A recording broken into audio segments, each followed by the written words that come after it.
স্বাভাবিক শিক্ষা কার্যক্রম কিছুটা ব্যাহত হচ্ছে, তো সেটাতে আমরা যথেষ্ট রকমভাবে উদ্বিগ্ন।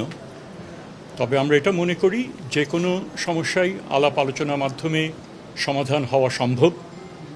আমরা আশা করি, আমরা জানি যে সেই প্রক্রিয়া শুরু হয়েছে এবং সেটা সমাধানের দিকেই এটা এগিয়ে যাচ্ছে।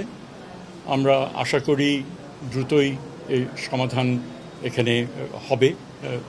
বিভিন্ন পার্টি তারা একে অপরকে বুঝে অবস্থান তাদের বদলিয়ে মোটামুটিভাবে একটা সিদ্ধান্তে তারা সর্বপার্টি গ্রাহ্য একটা সিদ্ধান্ত সেখানে তারা আসতে পারবেন এবং যত দ্রুত এটা হয় ততই আমরা সেটা মঙ্গলকর।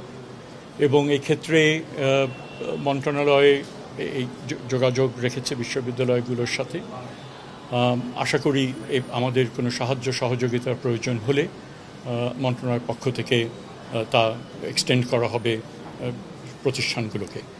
আমরা সকলের প্রতি আহ্বান জানাচ্ছি যে আপনারা ধৈর্যের সাথে সহিষ্ণুতার সাথে যেন সমাধানগুলো খুঁজে পাওয়া যায় তার দিকে ধাবিত হবার জন্য আহ্বান জানাচ্ছি।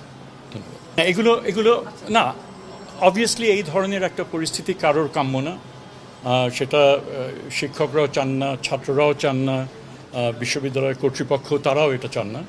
তবে সে কারণেই আমাদের দিক থেকে এটা আহ্বান যে খুব দ্রুততম সময়ের মধ্যে এই সমাধানগুলো করে ফেলা এবং সেখানে যে বিভিন্ন লোকাল অ্যাডমিনিস্ট্রেশন তারাও সহযোগিতার হাত বাড়াচ্ছেন। কোনো ক্ষেত্রে প্রয়োজন যেটা লোকাল কমিউনিটি তারাও সেখানে এগিয়ে এসছেন। সো আমার মনে হয় সমাধান খুব দ্রুত এটা হবে এবং আমাদের দিক থেকে যতটুকু করণীয় আমরা সেটা করব। Thank you.